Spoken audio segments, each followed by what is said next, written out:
अब मेरे को एक चीज़ बताना आज हम लोग कुछ करते हैं, ठीक है।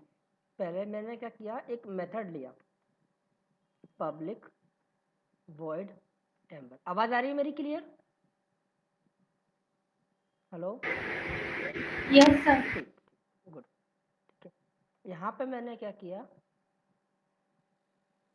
सिंपल सी एक टेस्ट क्लास है हमारी, उसके अंदर एक मेथड लिया अभी मैंने, ठीक है।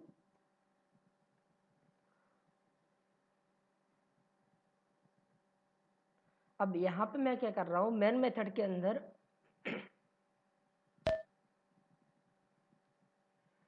एक मैंने ऑब्जेक्ट बनाया टेस्ट क्लास का। अब ये जो टेस्ट क्लास है, टेस्ट क्लास के अंदर अभी हमने कौन सा मेथड बनाया, m1। तो जब मैं ऑब्जेक्ट डॉट करता हूँ, जो ऑब्जेक्ट डॉट किया मैंने, तो m1 मेथड दिखा रहा है। किसका, कौन सी क्लास का दिखा रहा है, ये कौन सी क्लास का है, टेस्ट क्लास का। टेस्ट क्लास का। टेस्ट मतलब कौन सी, जो हमने बनाई है टेस्ट क्लास, ठीक है। जो हमने टेस्ट क्लास बनाई है उसका ऑब्जेक्ट दिखा रहा है, उसका मेथड दिखा रहा है। क्या किस में है, इस ऑब्जेक्ट में, जो टेस्ट क्लास का हमने जो ऑब्जेक्ट बनाया है, या ठीक है, उससे हमें ये पता चल रहा है कि इस टेस्ट क्लास के अंदर एक m1 मेथड है, ठीक है। अब मैं क्या कर रहा हूं, मैं यहाँ पर एक और क्लास बना रहा हूं, क्लास ए, ठीक है। इसके अंदर मैंने एक मेथड लिया m2 करके, ठीक है।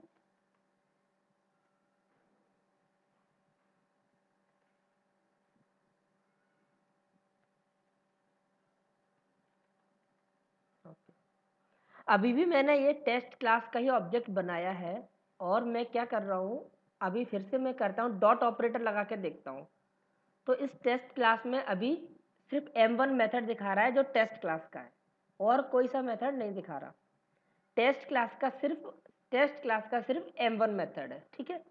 एक क्लास का जो m2 मेथड है वो हमको अभी नहीं दिखा रहा है इस ऑब्जेक्ट का यूज करके। इस ऑब्जेक्ट पे हमने डॉट ऑपरेटर लगाया तो हमें सिर्फ m1 मेथड दिख रहा है। इसका मतलब क्या है कि m1 जो टेस्ट क्लास है उसके अंदर सिर्फ m1 मेथड है अभी, ठीक है। टेस्ट क्लास का m1 मेथड है, ठीक है। अब हम इसको क्या करते हैं, एक्सटेंड करते हैं, एक्सटेंड ए। अब मैंने क्या किया, इसी ऑब्जेक्ट पर डॉट ऑपरेटर लगाया तो m1 और m2 दोनों मेथड दिखा रहा है। किस क्लास में दिखा रहा है, किस क्लास के ऑब्जेक्ट में दिखा रहा है, टेस्ट क्लास का जो ऑब्जेक्ट बनाया है उससे जी m1 सर। m1 मेथड और m2 दोनों मेथड दिखा रहा है। इसका मतलब क्या है कि m1 मेथड तो इसमें है बट m2 नहीं है। बट m2 क्या है, एक्सटेंड होके क्लास ए में जो m2 मेथड है वो एक्सटेंड होके टेस्ट क्लास में आ गया है। इसी वजह से तो वो हमको दिखा पा रहा है, इसी वजह से दिखा रहा है ना, क्योंकि टेस्ट क्लास में m2 मेथड आ गया है, क्योंकि हमने इसको एक्सटेंड कर लिया है। अगर हम इसको एक्सटेंड नहीं करते हैं तो वो हमको नहीं दिखाता है। अगर मैं एक्सटेंड हटा देता हूँ तो हमको नहीं दिखाता है m2। तो m2 कैसे आया, एक किसके द्वारा आया, जब हमने एक क्लास को एक्सटेंड किया टेस्ट में, तब हमको m2 मेथड टेस्ट क्लास में आ गया। मतलब हमने टेस्ट क्लास को चाइल्ड क्लास बनाया तो पेरेंट क्लास का जो मेथड था वो चाइल्ड क्लास में आ गया। इतनी बात आई समझ में? Yes sir. अच्छा, तो हमें ये पता चल गया कि जब हम किसी भी ऑब्जेक्ट पर डॉट ऑपरेटर लगाते हैं तो उसमें जो मेथड दिखते हैं या तो वो उस क्लास के होते हैं या फिर वो उसकी सुपर क्लास से इनहेरिट होके आते हैं। आई बात समझ में, पकड़ में आई मैंने क्या बोला, कि जब हम किसी भी क्लास के ऑब्जेक्ट पर डॉट ऑपरेटर लगाते हैं, ये डॉट लगाया हमने, ये जो ऑब्जेक्ट है वो टेस्ट क्लास का ऑब्जेक्ट है। जब हम इस पर डॉट लगाते हैं तो या तो हमें उस क्लास के मेथड दिखते हैं या फिर उसकी जो पेरेंट क्लास होती है उसके मेथड दिखते हैं, ठीक है। जैसे m1 m2, तो m2 क्या है, टेस्ट क्लास की खुद का मेथड है, और m1 m2 जो है वो उसकी पेरेंट क्लास का मेथड है। तो जब भी हम किसी ऑब्जेक्ट पर डॉट ऑपरेटर लगाते हैं तो या तो उस क्लास का मेथड हमको दिखेगा या उसकी पेरेंट क्लास का मेथड दिखेगा। इतनी बात आई समझ में मेरी? Yes, Yes, sir. sir. ठीक है। अब हमको ये कंफर्म हो गया कि या तो उसी क्लास का मेथड दिखते हैं या उसके पेरेंट क्लास के मेथड दिखते हैं। तो बाकी के जो मेथड दिख रहे हैं आपको यहाँ पे, clone, equals, finalize, get class, hash code, notify, notify all, to string, wait, wait और वेट, ये मेथड तो हमें यहाँ पे दिख ही नहीं रहे हैं। तो ये कहाँ से आ रहे हैं?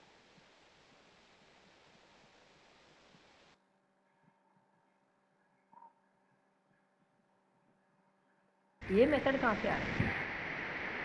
पेरेंट क्लास के मेथड है सर। ये क्या है? पेरेंट क्लास की मेथड है। पेरेंट क्लास कौन सी पेरेंट क्लास की मेथड है? ऑब्जेक्ट क्लास है। देखो ये उसमें पीछे, लिखा भी है हाँ दूसरा ये लिखा हुआ है ना ऑब्जेक्ट क्लास। तो क्या होता है, कोई भी क्लास, चाहे हम चाहे हमारी क्लास हो, चाहे जावा के लोगों ने बना के दी हो, चाहे हम बनाए, उन सब की पेरेंट क्लास ऑब्जेक्ट क्लास होती है। ठीक है, उन सब की पेरेंट क्लास ऑब्जेक्ट क्लास होती है। हमको लिखने की ज़रूरत नहीं है। ये ऑब्जेक्ट क्लास जावा के लोगों ने ही, जिन्हें जावा बनाई है, उनने ही ऑब्जेक्ट क्लास बनाई है। और उस ऑब्जेक्ट क्लास के अंदर ये सारे मेथड कौन कौन से, clone, equals, finalize, get class, hash code, notify, notify all, to string, और 3 मेथड है वेट के, वेट, वेट, वेट। ठीक है, ये सारे कितने मेथड है, 5 और 6, थर्ड 5 जो हो गए, 11 मेथड आई थिंक, 3 और 2 5 और 6 7 8 9 10 11। तो ऑब्जेक्ट क्लास में कितने मेथड होते हैं? ऑब्जेक्ट 11। 11। तो ऑब्जेक्ट क्लास जो है वो सभी क्लासों की पेरेंट क्लास होती है और इस क्लास में 11 मेथड होते हैं। हम ये सारे के सारे 11 मेथड पढ़ेंगे। ठीक है, तो उसकी चिंता मत करना। ठीक है तो सर ये ऑटोमेटिक एक्सटेंड रहती है अगर कोई भी जी हम क्लास जी बनाते हैं उसमें? जी जी बिल्कुल। जैसे हम कहते हैं ना, हम सबका पेरेंट कौन है? हम सबके पिताजी भगवान। परमेश्वर भगवान है। बस ऐसे ही जो ऑब्जेक्ट क्लास है वो सबकी भगवान है। भले ही कोई भी क्लास, उसकी पेरेंट हम बनाए या नहीं बनाए। जैसे टेस्ट क्लास है, इसकी हमको कोई पेरेंट नहीं दिख रही है, बट जब आप इस ऑब्जेक्ट पे करोगे डॉट, तो सारे के सारे मेथड इस ऑब्जेक्ट से दिखेंगे। क्यों? क्योंकि ऑब्जेक्ट इसकी बाय डिफ़ॉल्ट पेरेंट क्लास है। जैसे हम लोगों का भगवान है ना, पिताजी हम मानते हैं भगवान है सबका, ऐसे ही सारी क्लासों का पेरेंट कौन है? ऑब्जेक्ट क्लास है। तो भले ही हमने एक्सटेंड नहीं की है, बट वो बाय डिफ़ॉल्ट एक्सटेंड है, तो इसलिए उसके सारे के सारे मेथड इसमें आ जाते हैं, ऑब्जेक्ट क्लास में, इसमें टेस्ट क्लास में। ठीक है, आई बात समझ में? Yes sir.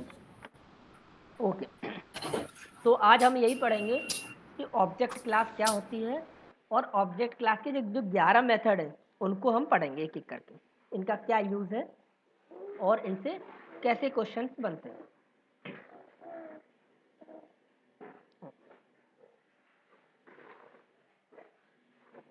तो ऑब्जेक्ट क्लास इन जावा क्या होती है? Object class, object class is the parent class of all the classes in Java by default. मतलब ऑब्जेक्ट जो क्लास है वो बाय डिफ़ॉल्ट पेरेंट क्लास है जावा में सारी क्लासों की। हम चाहे उसको एक्सटेंड करें या नहीं करें, हमें एक्सटेंड करने की ज़रूरत नहीं होती है, वो बाय डिफ़ॉल्ट ही या ऑटोमेटिक ही ऑब्जेक्ट क्लास होती है सारी जावा क्लासों की। Object is the parent class of built in class. देखो बिल्ट इन का मतलब क्या होता है? बिल्ट इन का मतलब होता है जो पहले से बनी हुई क्लास है जावा में। जैसे स्ट्रिंग क्लास हो गई, सिस्टम क्लास हो गई, ऐसी ही बहुत सारी क्लासेस होती हैं। ठीक है, बहुत सारी क्लासेस होती हैं जावा में। जैसे इंटीजर क्लास है, बाइट है, शॉर्ट है, जो हमने कल रैपर क्लासेस पढ़ी थी सारी की सारी, वो सारी की सारी जो भी क्लासेस हैं वो बिल्ट इन क्लास कहलाती हैं। तो बिल्ट इन क्लास का मतलब होता है जो जावा में पहले से बनी हुई हैं, हमने नहीं बनाई। तो उन क्लासों की भी पेरेंट क्लास होती है ऑब्जेक्ट क्लास। और यूज़र डिफाइन क्लास, यूज़र का मतलब हम लोग बनाते हैं जो क्लास, उनकी भी पेरेंट क्लास ऑब्जेक्ट क्लास ही होती है। ठीक है, कैसे होती है देखो, सबसे सुपर क्लास होती है ऑब्जेक्ट क्लास। अगर हम एक हायरार्की देखें तो ऑब्जेक्ट क्लास सबसे सुपर क्लास है। उसके बाद आती है नंबर क्लास, उसकी child class, Boolean class, character class. ठीक है, नंबर की भी सब क्लासें कौन कौन सी होती हैं जो हमने कल रैपर क्लासेस पढ़ी थी, byte, short, integer, long, float, double. ये सब किसकी चाइल्ड क्लास है? नंबर की। और नंबर किसकी चाइल्ड क्लास है? ऑब्जेक्ट की। ठीक है, तो सबसे जो सुपर क्लास है वो ऑब्जेक्ट क्लास है, बाकी की जो भी क्लास होती हैं वो उसकी सब क्लासें होती हैं। ठीक है, तो ये पेरेंट, इसका चाइल्ड नंबर और इसका child short, byte, integer, long, float और डबल। आई बात समझ में? Yes sir. ओके अब देखो, इनमें जो ऑब्जेक्ट क्लास होती है तो आपसे पूछा जाएगा कि ऑब्जेक्ट जो क्लास होती है, पहला तो ये पूछा जाएगा कि सारी क्लासों की डिफ़ॉल्ट पेरेंट क्लास कौन सी होती है? Object class. आंसर हो गया। अब पूछेंगे कि ऑब्जेक्ट क्लास में कितने मेथड होते हैं और कौन कौन से मेथड होते हैं? तो आपको बताना है 11 मेथड होते हैं जिसमें से 11 में से 5 मेथड कौन कौन से? नोटिफाई, नोटिफाई ऑल, वेट जिसमें हमने एक आर्गुमेंट पास किया है, वेट दो आर्गुमेंट पास किए हैं, और एक वेट जिसमें हमने कोई आर्गुमेंट पास नहीं किया है। ये जो 5 मेथड हैं ये हम पढ़ेंगे मल्टी थ्रेडिंग में। जब हम मल्टी थ्रेडिंग पढ़ेंगे तब पढ़ेंगे, क्योंकि इनका यूज़ मल्टी थ्रेडिंग में ही है। अच्छा, ठीक है, तो अब हमारे पास बचे 6 मेथड, 1 2 3 4 5 और एक फाइनलाइज मेथड। ये 6 मेथड पढ़ेंगे हम यहाँ पे ऑब्जेक्ट क्लास में। अच्छा, मेरे को एक बात बताओ, ये जो 3 मेथड आपको दिख रहा है, वेट, वेट और वेट, ये कैसे मेथड है?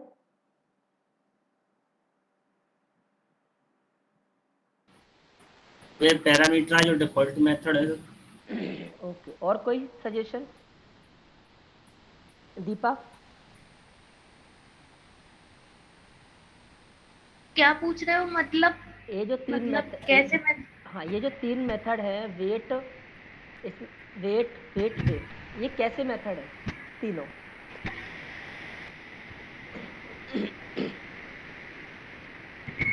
सर मतलब आप ये तो नहीं पूछ रहे कि जैसे कोई वैल्यू होती है हमारी, उसको वेट कुछ टाइम के लिए वेट हाँ, कराने वाले मेथड हो? वो उसका काम है, वेट का काम है वेट कराना, वो बात ठीक है। बट एक ये तीनों किस तरह के मेथड है? अभी हाल ही में हमने पढ़ा था, ओवरलोडेड। ओवरलोडेड मेथड है। आई बात समझ में हर्ष? कैसे मेथड है हर्ष? ओवरलोडेड क्यों है? देखो, इसमें कोई पैरामीटर नहीं है, इसमें एक पैरामीटर है, इसमें 2 पैरामीटर है। हमने ओवरलोडेड में क्या पढ़ा था? मेथड का नाम सेम होता है बट आर्गुमेंट डिफरेंट होते हैं, तो ऐसे मेथडों को हम ओवरलोडेड मेथड बोलते हैं। ठीक है, तो ये जो 3 मेथड है वेट ही, काम इनका है वेट कराना ही। मल्टी थ्रेडिंग में पढ़ेंगे क्या होता है, कैसे काम करते हैं, लेकिन ये ओवरलोडेड मेथड है। ठीक है, क्लियर है? Yes sir. ठीक है, यस सर। तो पहला मेथड है get class method. Get class method का काम क्या होता है? To get the class name. क्या काम है? क्लास का नेम पता है हमें। अगर हमारे पास कोई ऑब्जेक्ट है, किसी क्लास का ऑब्जेक्ट है, और हमें ये पता करना है कि इस ऑब्जेक्ट की क्लास कौन सी है। हमारे पास कोई ऑब्जेक्ट है और हमें ये पता करना है कि इस ऑब्जेक्ट की क्लास कौन सी है, तो हम पता कर सकते हैं। इंस्टेंस ऑफ ऑपरेटर से पता कर सकते हैं। वो तो ये उसके लिए हमें पता होना वो चाहिए। तो रेफरेंस नहीं, वेरिएबल का पता चलता है ना उसमें, इंस्टेंस ऑफ में तो। देखो, इंस्टेंस ऑफ में हम चेक करते हैं कि ये इसकी क्लास है या नहीं है। ये जो रेफरेंस है ये इसी का पार्ट है या नहीं है, इसमें हमको पता नहीं होता। उसमें हम चेक करते हैं, एक होता है चेक करना कि जैसे उसमें हम ये चेक करते हैं कि कोई कि ये इंस्टेंस है या नहीं है। जैसे टेस्ट है, टेस्ट इंस्टेंस ऑफ, जैसे आर है, सॉरी, कोई ऑब्जेक्ट है, ऑब्जेक्ट इंस्टेंस ऑफ क्लास का नाम देते हैं। तो ये चेक करते हैं कि जो ऑब्जेक्ट है वो इसी इंस्टेंस का है क्या नहीं है। मतलब यहाँ पे हमें क्या है, उस क्लास का नाम पता होता है कि ये जो जी ऑब्जेक्ट सर। है, जैसे कोई बच्चा है, ठीक है, कोई बच्चा है तो और उसका फादर है हमारे पास खड़ा हुआ है, ठीक है, दोनों पेरेंट्स और चाइल्ड खड़ा हुआ है, तो हमको ये पता करना है कि ये जो बच्चा है इस फादर का है या नहीं है। तो ट्रू और फॉल्स की कंडीशन में हमको रिजल्ट मिलेगा। इंस्टेंस ऑफ ऑपरेटर हमें ट्रू और फॉल्स में देगा रिजल्ट। हम ये पूछें राम है और ये एक कोई आदमी खड़ा हुआ है, हम ये पूछें कि ये जो राम है लड़का है इसका फादर ये जो खड़ा है आदमी ये है या नहीं है, ठीक है, तो ये होगा इंस्टेंस ऑफ ऑपरेटर से, तो रिजल्ट आएगा ट्रू और फॉल्स। और हमारे पास कोई आदमी नहीं है, कोई मैन नहीं है, हमारे पास सिर्फ एक लड़का खड़ा हुआ है, मतलब कि हमारे पास सिर्फ ऑब्जेक्ट है। सिर्फ क्या है? ऑब्जेक्ट। अब इस ऑब्जेक्ट से हमें ये पता करना है कि जो ऑब्जेक्ट है वो किस क्लास का है, ठीक है, हमें ये पता करना है किस क्लास का, मतलब हमको क्लास का नाम पता करना है, तो हम यूज करेंगे गेट क्लास मेथड का। आ रही है हर बात समझ में? क्या डिफरेंस है इंस्टेंस ऑफ में और इसमें? ठीक है, इसमें सर मतलब क्लास का नाम पता नहीं रहता और हाँ जी, इंस्टेंस ऑफ में क्लास का नाम पता हाँ, रहता है। इंस्टेंस ऑफ में हमें क्लास का नाम पता होता है, हम तो सिर्फ चेक करते हैं कि ये जो ऑब्जेक्ट है वो इसी क्लास का है या इस क्लास का नहीं है। और इसमें हमारे पास क्लास का नाम ही नहीं पता होता, हमें क्लास का नाम पता चल जाता है। जैसे अभी तो हम देखो, हम चेक करते हैं कि टेस्ट क्लास है, मान लिया हमको पता नहीं होता, ठीक है, या फिर हम कहें हम इसको एक्सटेंड कर लेते हैं, या फिर चलो टेस्ट क्लास में हम क्या करते हैं, टेस्ट क्लास के अंदर है हम इस जो ऊपर एक क्लास बनाई है उसका ऑब्जेक्ट बना लेते हैं, ठीक है। अब हमको ये पता करना है ये जो ऑब्जेक्ट है ए वो कौन सी क्लास का है, ठीक है। अभी आपको दिख रहा होगा कि ये तो अगर आप सोचोगे कि ये तो ए क्लास का ही ऑब्जेक्ट है या ओबीजे जो है वो ए क्लास का ऑब्जेक्ट है, सामने दिख रहा है, लेकिन जब आप कई बार रियल टाइम में काम करोगे तो आपको पता नहीं होगा कि कौन सी क्लास कहाँ से आ रही है। आपके पास कोई मेथड है उसके अंदर ऑब्जेक्ट पास हो रहा है, ठीक है, तो आप कैसे पता करोगे? जैसे मान लिया यहाँ पे मैं ये पास कर दूँ, मैं इसके अंदर, चलो छोड़ो वो बहुत बात हो जाएगी, अब हमको इतना डेप्थ में जाना नहीं है। ओबीजे डॉट गेट क्लास, ठीक है, get class dot get name करना पड़ता है हमको, get class dot get name, ठीक है, ये। और आपका जो भी ऑब्जेक्ट है उस पर गेट क्लास मेथड कॉल करो और उस पर गेट नेम मेथड कॉल करो, ठीक है, तो हमें क्या मिल जाएगा कि ये जो ऑब्जेक्ट है इसकी क्लास का नाम क्या है।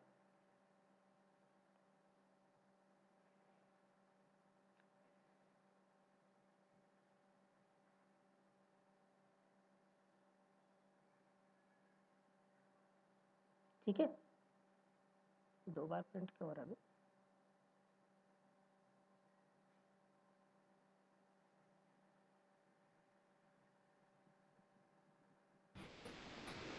तो इसमें डबल डबल प्रिंट हुआ है। हाँ, और वो गलती से हो गया होगा, देखो, ठीक है। तो गेट क्लास क्या होता है एक्चुअल में? जो गेट क्लास होता है ना, आप देखोगे तो वो कोई वो रिटर्न नहीं करता हमको नाम, वो क्या करता है, अब बहुत बहुत और अंदर की बात हो जाएगी इसलिए हमको समझना नहीं है। गेट क्लास जो मेथड होता है उसका रिटर्न टाइप होता है क्लास। जैसे ऑब्जेक्ट क्लास होती है ना हमारी जावा में, ऐसे ही एक क्लास नाम से भी क्लास होती है, ठीक है, जैसे ऑब्जेक्ट क्लास होती है ऐसे ही क्लास नाम से भी क्लास होती है, उसका ऑब्जेक्ट रिटर्न करता है गेट क्लास मेथड। तो इतना दिमाग नहीं लगाना, हमको तो सिर्फ इतना याद रखना है गेट क्लास मेथड है, उससे हम किसी भी ऑब्जेक्ट अगर हमारे पास है तो उसकी क्लास का नाम पता कर सकते हैं। Get class method is use to get the name of the class, ठीक है। कैसे करते हैं? ऑब्जेक्ट पे गेट क्लास मेथड कॉल करो और उस पर गेट नेम मेथड कॉल कर दो, ठीक है, जी सर। ठीक। Okay sir. ठीक है, तो पहला मेथड होता है गेट क्लास। गेट क्लास का काम होता है to get the class name, class का नाम गेट करने के लिए। दूसरा मेथड होता है हैश कोड मेथड, ठीक है, तो ये है हमारा, ठीक है, ये गेट क्लास मेथड का एग्जांपल है यहाँ। सर गेट नेम मेथड होता है वो भी सर ऑब्जेक्ट क्लास का ही रहता नहीं है? जी, नहीं नहीं, ऑब्जेक्ट क्लास का नहीं होता। वो गेट क्लास, वो क्या होता है, क्लास नाम से भी क्लास होती है। मैं क्या बता रहा हूँ, देखो जब आप उसका रहता है हाँ कि हाँ, देखो जी गेट क्लास मेथड दिख रहा है, अगर जब आप इसको ऐसे करके देखोगे, देखो हैश कोड मेथड का रिटर्न टाइप इंटीजर है, टू स्ट्रिंग का का रिटर्न टाइप स्ट्रिंग है। गेट क्लास मेथड का रिटर्न टाइप क्या है? क्लास। क्लास। क्लास। ये जो क्लास टाइप है ना, जावा में एक क्लास नाम से क्लास होती है। जावा के अंदर जैसे ऑब्जेक्ट क्लास है ना, ऐसे ही क्लास नाम की क्लास होती है, उसका ऑब्जेक्ट रिटर्न करता है। तो जो गेट नेम है ना, वो इस क्लास का मेथड है। ठीक है। अच्छा। हाँ, तो जी जी सर। हमको गेट क्लास से क्या मिल गया, इस क्लास का ऑब्जेक्ट, और इस क्लास के ऑब्जेक्ट पे फिर से हमने डॉट ऑपरेटर लगाया तो हमको गेट नेम मिल गया। अगर हम ध्यान से देखें तो जो गेट क्लास किया, इससे हमें जो क्लास है, एक जावा में क्लास है, उसके अंदर कौन कौन से मेथड है, इतने सारे। देखो इतने सारे मेथड है। ये जावा के अंदर एक क्लास नाम से क्लास है, उसके मेथड है बहुत सारे। ठीक है। इन्हें भी पढ़ेंगे कैसे रखते ना हैं? नहीं नहीं, कोई जरूरत नहीं है। चलो ठीक है। Okay sir. ठीक है। ठीक है, ये तो सिर्फ बताने के लिए है मैंने कि कैसे हम क्लास का नाम गेट कर सकते हैं, dot class name dot get name. ठीक है। ठीक। दूसरा मेथड होता है public int hash code. Mute कर लो। देखो हैश कोड क्या होता है, to get the hash code of an object. ठीक है। हैश कोड को क्या बोलते हैं कि जैसे मेमोरी होती है। अब ऑब्जेक्ट कहाँ स्टोर होते हैं, ऑब्जेक्ट कौन सी मेमोरी में स्टोर होते हैं, हीप मेमोरी में। हीप मेमोरी में। अब मान लो हीप मेमोरी इतनी बड़ी है, जैसे आपकी कॉलोनी है, आप जहाँ पर रहते हो, ठीक है, तो वहाँ पे आपके घर का कुछ ना कुछ तो एड्रेस है ना। आपका घर मान लो जिस कॉलोनी में आता है, तो वो आ गया, जैसे ऑब्जेक्ट है, ऑब्जेक्ट हीप मेमोरी में रहते हैं। ठीक है। तो ऑब्जेक्ट हीप मेमोरी में तो रहते हैं, जैसे मैं विनय नगर में रहता हूँ, तो विनय नगर हो गया हीप मेमोरी एक तरह से।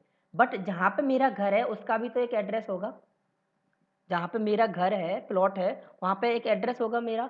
तो ऑब्जेक्ट हीप मेमोरी में जहाँ पर भी होते हैं, हीप मेमोरी तो मान लिया बहुत बड़ी है, जैसे विनयनगर कॉलोनी है, वो बहुत बड़ी होगी। बट उस विनयनगर में मेरा जहाँ प्लॉट है, या फिर जहाँ पे जो हमने ऑब्जेक्ट बनाया है, वो जहाँ पे होता है, उसका भी एक एड्रेस होता है। क्या होता है उसका,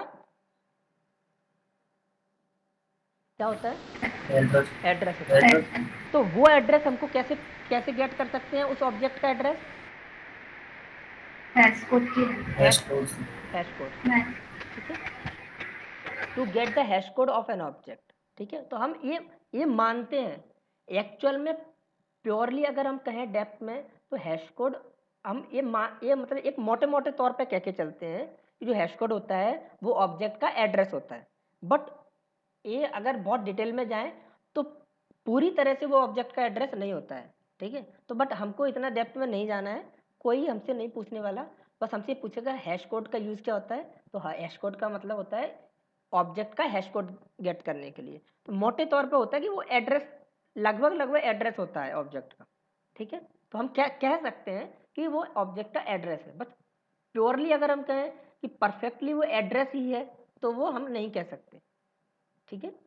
तो कैसे कैसे गेट करोगे, देखो जैसे मेरा ये है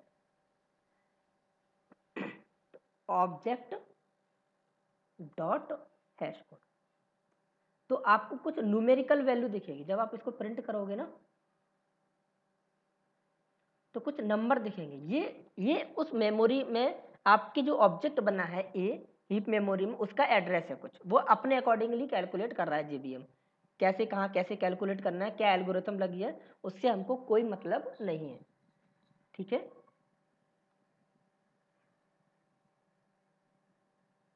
ठीक है। हैश कोड कैसे लिखा हुआ है जावा में, ये देखो, जो हैश कोड मेथड लिखा हुआ है ना, ये देखो,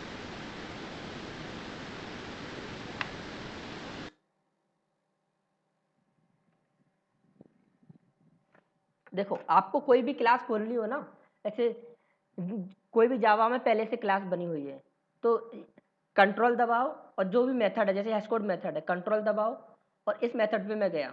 तो जैसे ही आप इस पे करोगे ओपन इम्प्लीमेंट या ओपन डिक्लेरेशन, तो ओपन इम्प्लीमेंट पे करूंगा, तो ये हैश कोड जो ऑब्जेक्ट क्लास है जो जावा ने बना के दी हुई है, वहां हम पहुंच जाएंगे। ये देखो, ये हमने नहीं बनाई है,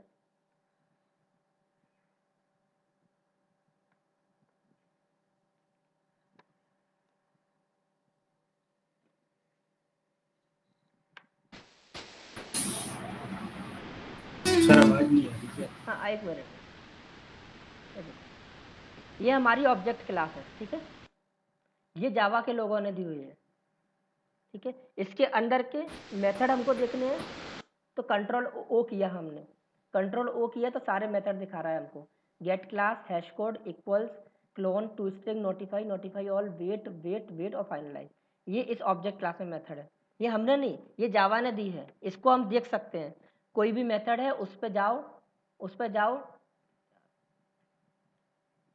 उस ऐसे ये मेथड था हमारा हैश कोड, कंट्रोल दबाओ और माउस को लेके जाओ, बस उस पर क्लिक कर दो, ऑटोमेटिक उस मेथड पे आप पहुंच जाओगे, ठीक है। तो हैश कोड मेथड कैसे लिखा हुआ है इसको देखोगे ना, इस तरीके, इसका डॉक्यूमेंटेशन दिया है इन्हें, इसका इम्प्लीमेंटेशन कहाँ कर रखा है।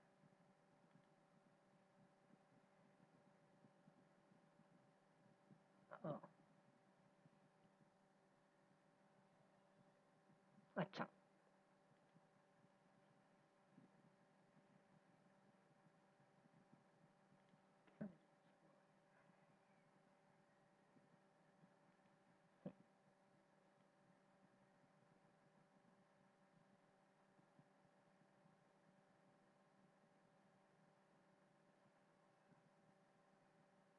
ओके, ठीक।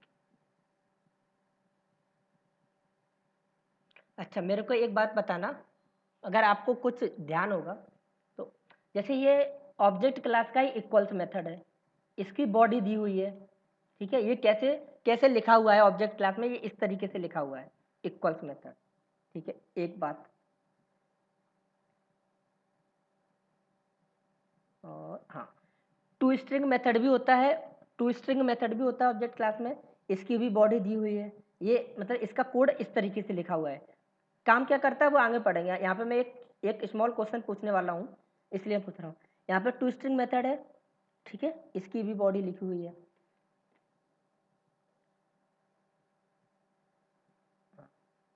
बाकी का आप देखो, हैश कोड है, इसकी बॉडी नहीं लिखी हुई है, ठीक है, दूसरे मेथड का, जी सर। ठीक है, इसकी बॉडी नहीं लिखी हुई है। बूलियन इक्वल मेथड की लिखी हुई है, ठीक है। ये जो क्लोन मेथड है उसकी भी बॉडी नहीं लिखी हुई है, सिर्फ इतना लाइन लिखा हुआ है, ठीक है, इसकी भी बॉडी नहीं लिखी हुई है। टू स्ट्रिंग की बॉडी लिखी हुई है। तो मुझे कोई ये बता सकता है कि कुछ मेथड की बॉडी लिखी हुई है, कुछ की नहीं लिखी हुई है, ऐसा क्यों है? या फिर हैश कोड मेथड की बॉडी क्यों नहीं है? किसी का दिमाग चल रहा है? सर तो इनका कोई फिक्स नहीं है ना, ये बस अलग अलग भी हो सकता अरे तो कैलकुलेट करने के लिए कुछ तो कोड लिखोगे ना, फिक्स क्या था? है। तो आगे हेलो आगे हाँ बॉडी जी, दी गई होगी इनकी तो। क्या? हेलो हाँ जी, अगर कोई क्लास में एक्सटेंड करके वहाँ बॉडी दी गई होगी इनकी। ऑब्जेक्ट क्लास में कौन सर एक्शन? इसमें ना हाँ हाँ बोलो, बताएं। हाँ हाँ बताओ। सर इसमें नेटिव मॉडिफायर लगा है, उसका यूज ये होता है कि ये है जो हैश कोड मेथड है वो हमने दूसरे मतलब अदर लैंग्वेज से लिया हुआ है, तो इसका जो इम्प्लीमेंटेशन है वो अदर लैंग्वेज में है, मतलब C++ हुआ ऐसे। तो ये नेटिव लगा है, तो इसका मतलब ये है कि यहाँ इसका इम्प्लीमेंटेशन या बॉडी नहीं दे सकते। दीपा के लिए जी जोर सर। जी, इसके लिए तालियां हो जाए दीपा के लिए, सब लोग तालियां बजाओ, क्योंकि ये जो क्वेश्चन है मैंने किसी भी क्लास में अभी तक नहीं बताया, और मुझे भी कोई ऐसा उम्मीद नहीं थी कि कोई बता पाएगा इस चीज को। वेरी सर गुड आपने दीपा, बताया था तब नेटिव लैंग्वेज के बारे में बताया था मैंने पहले। बताया था, लेकिन कोई इतना ध्यान रख लेगा मुझे उम्मीद नहीं थी, ठीक है। ये जो थैंक यू। नेटिव, ये जो लगा हुआ है नेटिव, ये क्या करता है? नेटिव का मैंने क्या यूज बताया था कि जो भी नेटिव मेथड होते हैं वो कहाँ से आते हैं, वो हमारी दूसरी लैंग्वेज से आते हैं, ठीक है, मतलब हमारी जो कई पुरानी लैंग्वेज है उनमें से लिए होते हैं, तो उनकी बॉडी देने की जरूरत नहीं होती है। जब मेमोरी मैनेजमेंट पढ़ाया था, 5 तरह की मेमोरी होती है, heap memory, method stack, sorry method area, stack memory, PC register और नेटिव मेथड एरिया। तो नेटिव मेथड एरिया में कौन से मेथड आते हैं? जो दूसरी लैंग्वेज से लिए गए होते हैं और जिनको हमको कोड नहीं लिखना होता, उनका कोड कहाँ से आता है? दूसरी लैंग्वेज से, जैसे C++ या पुरानी लैंग्वेज से। आई बात समझ में? जी इसी वजह से जो हैश कोड है या जो भी नेटिव मेथड है, जैसे हैश कोड हो गया, इसकी बॉडी नहीं है क्योंकि ये किसी और लैंग्वेज से आ रहे होंगे, हमें पता नहीं है, ये नेटिव मेथड नहीं है। इस वजह से इसके हमको बॉडी दी है। बॉडी का मतलब कोड लिखा हुआ कि काम कैसे करेगा, इक्वल्स, ठीक है। ये क्लोन मेथड है, ये भी नेटिव है, इसलिए इसका ऑब्जेक्ट, इसका कोई बॉडी नहीं है, ठीक है। टू स्ट्रिंग मेथड है, ये नेटिव नहीं है, इसलिए इसको बॉडी दी गई है, ठीक है। फाइनल मेथड है, ये भी नेटिव है। तो जो भी नेटिव मेथड होगा उनकी बॉडी नहीं होगी, क्योंकि वो किसी और लैंग्वेज, जो हमारी पुरानी लैंग्वेज थी C++ और बहुत सारी होती हैं, पता भी, नाम भी नहीं पता मुझे, तो उनमें से लिए गए कोड होते हैं, ठीक है। तो वो ऑटोमेटिकली JVM ले लेता है उनसे, ठीक है। आई बात समझ में?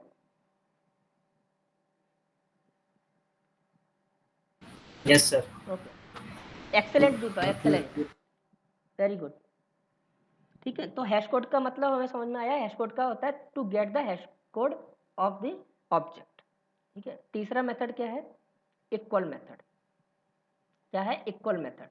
इक्वल मेथड का काम क्या होता है कि दो ऑब्जेक्ट हैं, equals method is used to check two object are equal और नॉट। कि जो हमारा इक्वल मेथड होता है उसका काम होता है कि जो हमारे ऑब्जेक्ट हैं वो इक्वल हैं या नहीं है, दो ऑब्जेक्ट इक्वल्स हैं या नहीं है, ठीक है।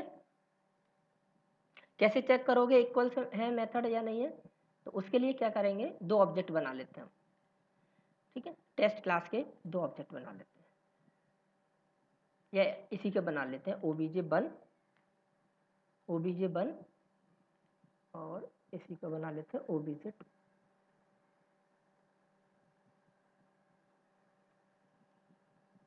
ठीक है।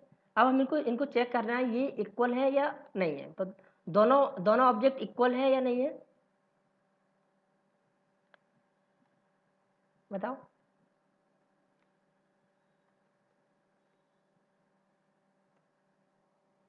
दोनों ऑब्जेक्ट इक्वल है या नहीं है?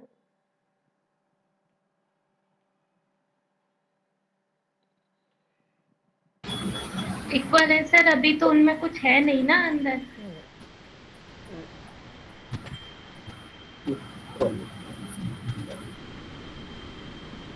देखो, दोनों ऑब्जेक्ट इक्वल नहीं है क्योंकि दोनों जो ऑब्जेक्ट है वो अलग अलग है। ये जो है वो अलग अलग ऑब्जेक्ट है दोनों। ऑब्जेक्ट 1 अलग है, ऑब्जेक्ट 2 अलग है,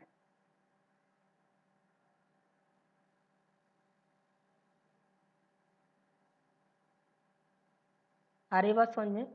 ऑब्जेक्ट 1 अलग कहीं पड़ा हुआ है, ऑब्जेक्ट 2 कहीं और पड़ा हुआ है।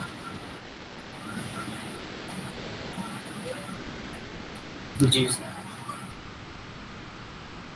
सर ये कंटेंट को मतलब इक्वल नहीं बताएगा क्या? मतलब कंटेंट का, ये कंटेंट के लिए है कि जो हमारा बॉक्स है, मतलब ऑब्जेक्ट या हीप मेमोरी वो स्टोरेज का, उसको बताएगा। वो जाएगा स्ट्रिंग के केस में। ये जो हम जो बात करेंगे वो स्ट्रिंग का केस होता है। वहाँ पे जब आप कंपेयर करोगे ना दो ऑब्जेक्ट का, दो ऑब्जेक्ट इक्वल और अनइक्वल, वो वहाँ पे क्या होगा, वो स्ट्रिंग वाला केस है। जहाँ पे हम स्ट्रिंग पढ़ेंगे वहाँ पे होगा। अगर यहाँ पे आप करना चाहते हो, जैसे आपका ये जो ऑब्जेक्ट है, अब आप मान लिया आपने क्या किया, दोनों ऑब्जेक्ट अब यहाँ पे तो सेम है। आप अगर आप कहोगे दोनों ऑब्जेक्ट की वैल्यू दोनों में इक्वल है, वैल्यू कुछ नहीं है, कुछ नहीं है।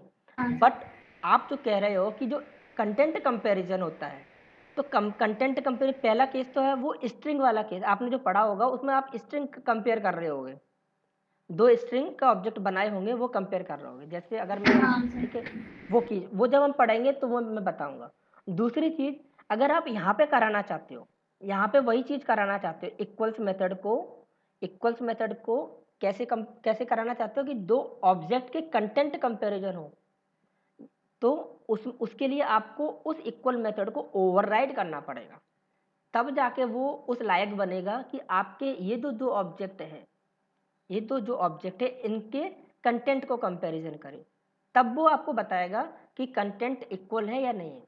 अभी जो आप बात कर रहे हो वो स्ट्रिंग की बात कर रहे हो। जैसे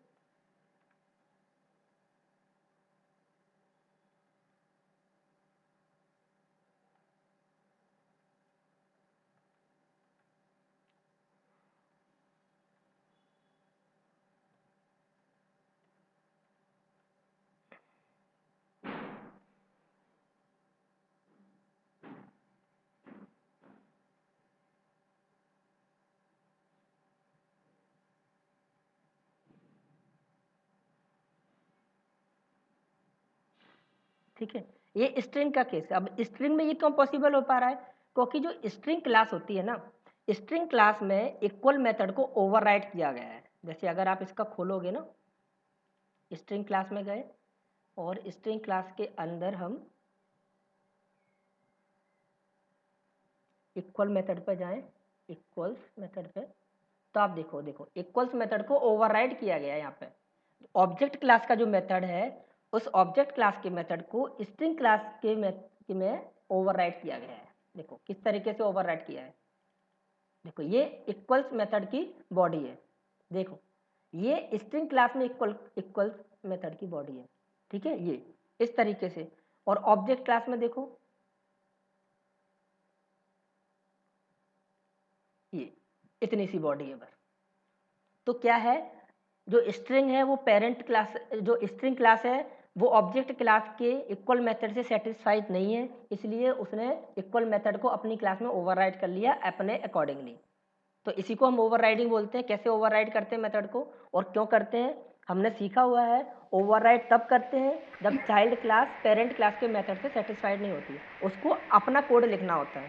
तो स्ट्रिंग क्लास में क्या कोड लिखा उसने, किस लिए क्या कोड लिखा, कि उसको कंटेंट कंपैरिजन करना है। तो उसने कंटेंट मतलब ऑब्जेक्ट की जो वैल्यू है उसको कंपेयर करने के लिए कोड लिखा हुआ है। तो यहाँ पर देखो इक्वल्स मेथड का एक लाइन का कोड लिखा हुआ है, उसको ओवरराइड करके स्ट्रिंग क्लास में अपने अकॉर्डिंगली इतनी लाइन का कोड लिख लिया उन्होंने। ये इतनी लाइन का कोड किस लिए है, कि ये कंटेंट कंपैरिजन के लिए। जिनको समझ में नहीं आ रहा उनको समझने की लिए ज़रूरत नहीं है, क्योंकि स्ट्रिंग को हम बहुत डिटेल में पढ़ेंगे, तब ये चीज़ें समझ में आ जाएंगी वहाँ पर। ठीक है, क्लियर हुआ दीपक? क्यों स्ट्रिंग क्लास में कंटेंट कंपैरिजन होता है और हमारी क्लास में क्यों नहीं हो रहा है? अगर हमें भी अपने कंटेंट कंपैरिजन कराना है तो हमें भी इस तरीके से इक्वल्स मेथड को ओवरराइड करना पड़ेगा, तब जाके हमारी ये जो क्लास है यहाँ पे, ये जो हमने बनाया ना इसका ऑब्जेक्ट, तब ये कंटेंट कंपैरिजन करेगा जो हम पहले कर रहे थे, तब ये हमको ट्रू देगा। ठीक है, कि क्लियर हो गया पूरी बात? Yes okay good. जिनको नहीं समझ में आई कोई दिक्कत नहीं है, हम स्ट्रिंग को बहुत डिटेल में पढ़ने वाले हैं, तब वहाँ समझ में आ जाएगी। ठीक है, तो इक्वल्स मेथड का काम होता है कि दो ऑब्जेक्ट को चेक करना कि वो इक्वल है या नहीं है। ठीक है, ठीक, किसी को कोई क्वेश्चन इसमें? सर इन्हें अपन ओवरराइड नहीं कर सकते इन मेथड को? कर सकते हैं ना, वही तो मैं बोल रहा हूँ। देखो जो नेटिव मेथड है उनको ओवरराइड नहीं कर सकते। नेटिव मेथड को कैसे ओवरराइड, नहीं सॉरी, नेटिव मेथड को भी कर सकते हैं, सारे मेथडों को कर सकते हैं, सॉरी, सारे मेथडों को हम अपने अकॉर्डिंगली ओवरराइड कर सकते हैं। जैसे एक ही एग्जांपल तो ये देखो ना, ये इक्वल मेथड है, स्ट्रिंग क्लास में इस इक्वल मेथड को ओवरराइड किया गया, हम भी अपनी क्लास में कर सकते हैं अपने अकॉर्डिंगली जैसा हमको ओवरराइड करना है। ठीक है, एक जगह हम करेंगे भी इक्वल मेथड को, हम एक प्रोग्राम बनाएंगे जो इंटरव्यू में पूछा जाता है उसमें हम करेंगे। ठीक है, ठीक, ओके, चलो नेक्स्ट मेथड की तरफ चलते हैं। To string method. ठीक है, to string method, to string to represent object in string form. अच्छा क्या है, अच्छा अभी अगर आप देखोगे तो जो आपका ऑब्जेक्ट होता है, अगर ऑब्जेक्ट को प्रिंट करें हम, जैसे हमने ये ऑब्जेक्ट ही बनाया, इसको प्रिंट करें तो क्या प्रिंट होगा?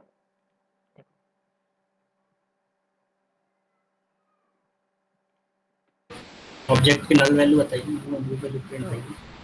नल वैल्यू तो तब होगी जब उसमें कुछ नहीं कुछ है कोड आएगा @ नहीं ये इस तरीके से ये कुछ मैं प्रिंट सर होता है। अपन ने कोई वैल्यू दी नहीं है तो पर नल क्यों नहीं आया फिर अब इसमें? अरे दोस्त इसमें ये वैल्यू दे तो रहे, ये वैल्यू दे तो रहे, ऑब्जेक्ट बनाया ना हमने।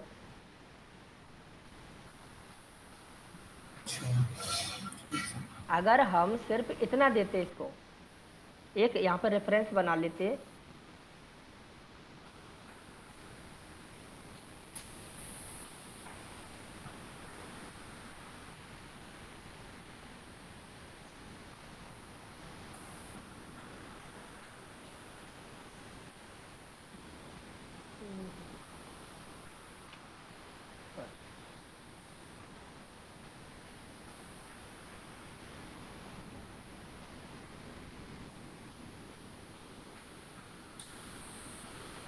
किसका जैसे ये बना लेते आप,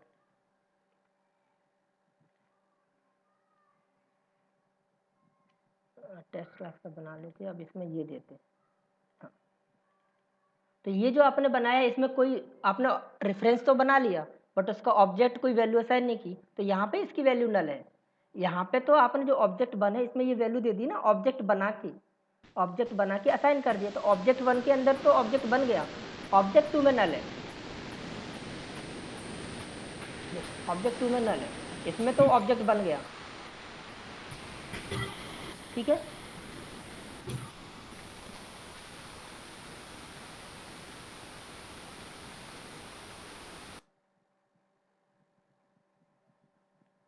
अच्छा ठीक है। हम क्या सीख रहे थे, टू स्ट्रिंग मेथड। तो टू स्ट्रिंग मेथड का काम क्या होता है कि जो देखो, अभी हम कुछ नहीं कर रहे, हम इसको प्रिंट कराते हैं, हमने सिर्फ ऑब्जेक्ट को प्रिंट कराया, तो हमको कुछ ऐसा प्रिंट मिला, ऐसा प्रिंट मिला। ये एक्चुअल में किसकी वजह से हो रहा है, ये जो हो रहा है, जो हमारा ऑब्जेक्ट है, ये जो ऑब्जेक्ट है वो इस पर टू स्ट्रिंग मेथड है, वो बाय डिफॉल्ट कॉल हो रहा है।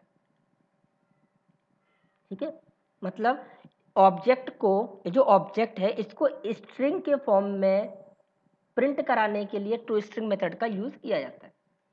टू स्ट्रिंग मेथड का यूज किया जाता है to represent object into string form, मतलब जो हमारा ऑब्जेक्ट होता है उसको स्ट्रिंग के रूप में दर्शाना होता है हमको। ये हमारा जो स्ट्रिंग का ऑब्जेक्ट है उसको हमने स्ट्रिंग में कन्वर्ट करके दिखा रहे हैं।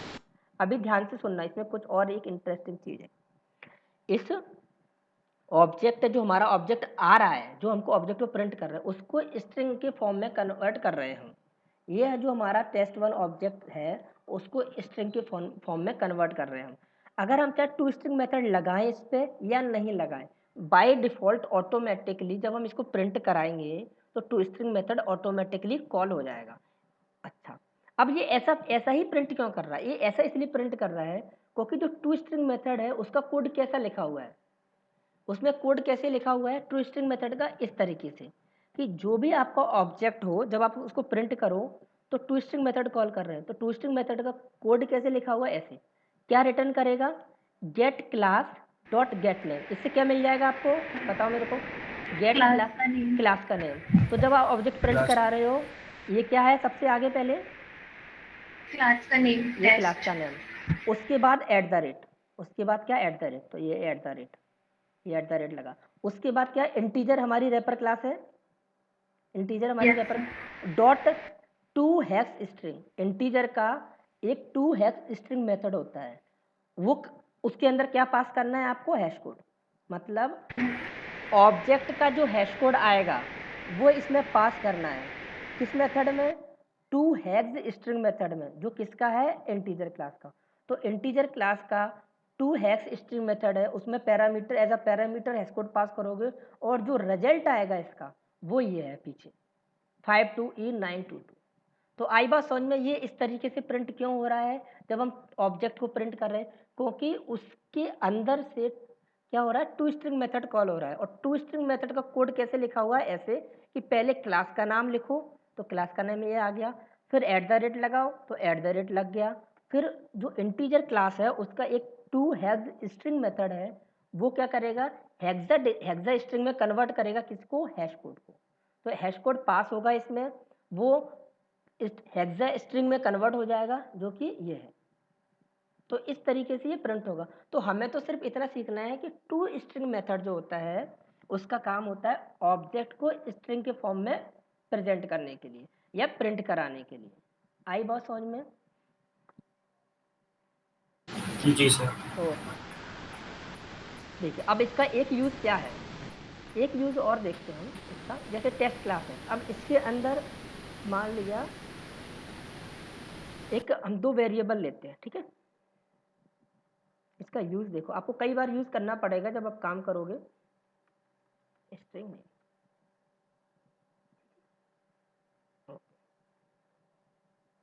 और हम इंट एज ले लेते हैं, ठीक है। अब मैं यहाँ पे क्या करता हूँ, इसका एक कंस्ट्रक्टर बना देता हूँ।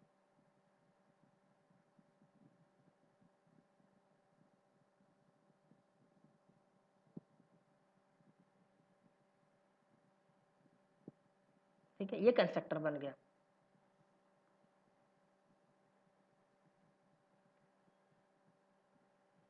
अब हम क्या करेंगे, इसका ऑब्जेक्ट बनाते हैं और इसमें हम दो चीज़ डालते हैं, एक नाम डाल दिया और दूसरी हमने एज डाल दी। अच्छा, ओके, देखो टू स्ट्रिंग मेथड हम कॉल करें या नहीं करें वो ऑटोमेटिक ऑब्जेक्ट पे कॉल होता है जब हम उसको प्रिंट करते हैं। वो इसलिए होता है ताकि ऑब्जेक्ट को स्ट्रिंग के फॉर्म में प्रिंट करा सकें। अभी मैं इसको प्रिंट कराऊं, ठीक है, तो क्या प्रिंट हुआ मेरा, ये, ठीक है। ये किस वजह से प्रिंट हुआ, क्योंकि इस ऑब्जेक्ट को जब प्रिंट कराया तो टू स्ट्रिंग मेथड कॉल हुआ, टू स्ट्रिंग मेथड कॉल हुआ। अब मैं क्या करूं, अगर मैं टू स्ट्रिंग मेथड को ओवरराइड कर दूं, अगर मैं टू स्ट्रिंग मेथड को ओवरराइड कर दूं तो वो प्रिंट होगा जो मैं प्रिंट कराना चाह रहा हूं, तो ऑब्जेक्ट स्ट्रिंग के फॉर्म में प्रिंट हो जाएगा। देखो अब मैं बेसिकली मैं क्या चाह रहा हूं कि जब मेरा ऑब्जेक्ट प्रिंट करूं तो नाम और एज जो इसकी वैल्यू है वो प्रिंट हो। तो मैंने उसके लिए मुझे क्या करना पड़ेगा, मुझे टू स्ट्रिंग मेथड ओवरराइड करना पड़ेगा।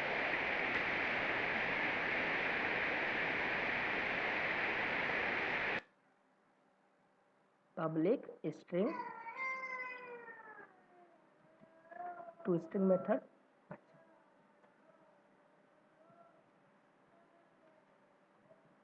रिटर्न, हम क्या रिटर्न करा दें इसमें से, नेम, ठीक है, और प्लस आईडी, सॉरी एज, ठीक है।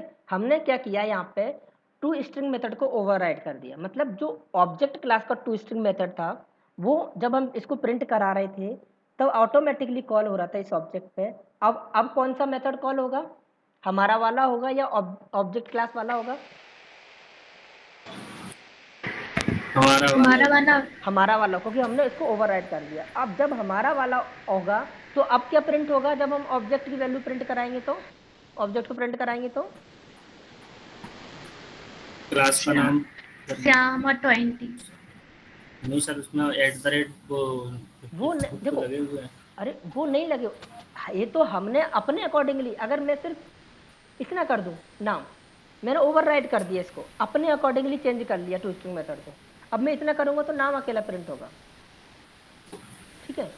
मैं चाहूँ तो ऐसे ही प्रिंट कर सकता हूँ, मैं @ लगा दूँ, @ की जगह हम ये कर देते, लो हमने अपने अकॉर्डिंगली इसको चेंज कर लिया टू स्ट्रिंग मेथड को, ठीक है।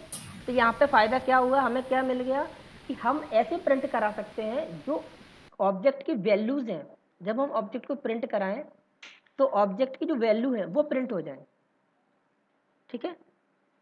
तो हम अपने अकॉर्डिंगली टू स्ट्रिंग मेथड को ओवरराइड करके वो प्रिंट करवा सकते हैं जो हमको चाहिए, ठीक है। आई बात समझ में? जी ठीक है, कि क्लियर हो रही है ना चीज़ें, ये कन्फ्यूज़न है? नहीं सर, हो रही ठीक है, थोड़ी क्योंकि बहुत। जब हम ऑब्जेक्ट को प्रिंट करते हैं ना तो बाय डिफ़ॉल्ट जब ऑब्जेक्ट को प्रिंट करते हैं तो by default to string method इस पे कॉल हो जाता है। हम कॉल नहीं करते तब भी हो जाता है, और कॉल कर देंगे तो भी हो जाएगा, तो ऑटोमेटिकली हो जाता है। तो ये वाला टू स्ट्रिंग मेथड है, ये ऑब्जेक्ट क्लास का टू स्ट्रिंग मेथड है। और ऑब्जेक्ट क्लास का टू स्ट्रिंग मेथड कैसे लिखा हुआ है वो देखो, ये तो हमने ओवरराइड कर दिया। अगर इसको हम अभी कमेंट कर दें तो कौन सा कॉल होगा, ये वाला, ये प्रिंट करेगा, इस तरह की वैल्यू प्रिंट करेगा, ठीक है। जी अगर हम अपना अपना टू स्ट्रिंग मेथड नहीं लिखेंगे तो कुछ इस तरीके से वैल्यू प्रिंट करेगा, क्लास का नाम @ और फिर कुछ कैलकुलेशन करके। बट अगर हमने अपना मेथड लिख दिया है टू स्ट्रिंग, तो हमारा वाला एग्जीक्यूट होगा। हम अपने अकॉर्डिंगली हमने क्या कर रखा है, हमने कहा है कि नेम, इस ऑब्जेक्ट में जो नेम है और एज है वो प्रिंट कर दो, तो इस टाइम पे वो हमारे ऑब्जेक्ट का नेम और एज प्रिंट करेगा। ठीक है, क्लियर हो गया? Yes sir. ओके,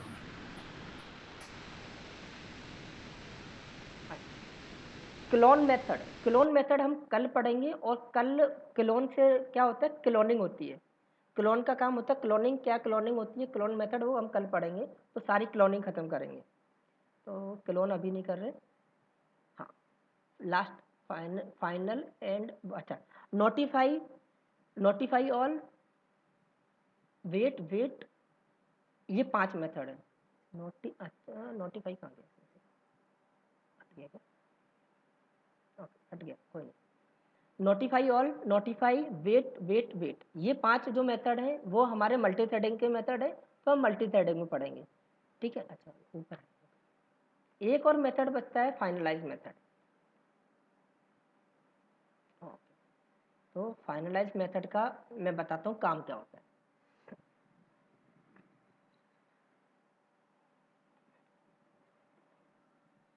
ये इसमें से, अच्छा, ओके, चलो फाइनलाइज यहाँ नहीं पढ़ते, थोड़ा बता देता हूँ, बाकी इसका डिटेल में फाइनलाइज मेथड का हम लोग इसको पढ़ेंगे जब हमें एक्सेप्शन हैंडलिंग पढ़ेंगे, तो एक्सेप्शन हैंडलिंग में भी ये थोड़ा है, तो वहाँ पे में और क्लियर हो जाएगा।